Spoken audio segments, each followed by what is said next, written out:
Social media પર એક video viral થઈ રહ્યો છે। આ વિડીયોમાં તમે જોઈ શકો છો કે એક વરિષ્ઠ રેલવે કર્મી ચાલતી ટ્રેનમાંથી પાટા પર કચરો ફેંકતા જોવા મળ્યા છે। આ વિડીયો 49 સેકન્ડનો છે, જેમાં રેલવે કર્મી ડસ્ટબિનમાંથી કચરો ઉપાડે છે અને બેદરકારીથી તેને પાટા પર ફેંકી દેતા નજરે પડે છે। આ વિડીયો સોશિયલ મીડિયા પર વાયરલ થયા પછી લોકોએ અવનવી પ્રતિક્રિયાઓ આપી હતી।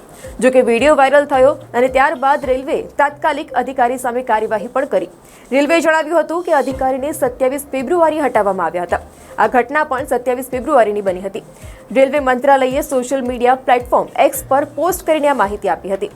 રેલવે મંત્રાલયે લખ્યું, આ કર્મચારીને 27 ફેબ્રુઆરીના રોજ કાઢી મૂકવામાં આવ્યા હતા, જે દિવસે તેને આ ગેરવર્તન કર્યું। ચાલતી ટ્રેનમાંથી રેલ કર્મચારીએ રેલવેના નિયમનું ઉલ્લંઘન કર્યું હતું। ભારતીય રેલવેએ ખુદ ટ્રેનમાં ડસ્ટબિનની વ્યવસ્થા રાખી છે, જેથી પ્રવાસીઓ ટ્રેક પર કચરો ફેંકે નહીં। જો ઓન બોર્ડ હાઉસકીપિંગ સ્ટાફ જે છે તે કચરો ટ્રેક પર નાખે તો શું કરવાનું? અનેક લોકોએ તેમની ટીકા પણ કરી હતી। શું આ રીતે સ્વચ્છ ભારત બનશે? નિયમોનું પાલન કરવું એ આપણી નૈતિક ફરજ છે, ન કે નિયમોનું ઉલ્લંઘન કરવું। હાલ તો આવા ઘણા બધા પ્રશ્નો જે છે તે લોકમુખે ચર્ચાઈ રહ્યા છે।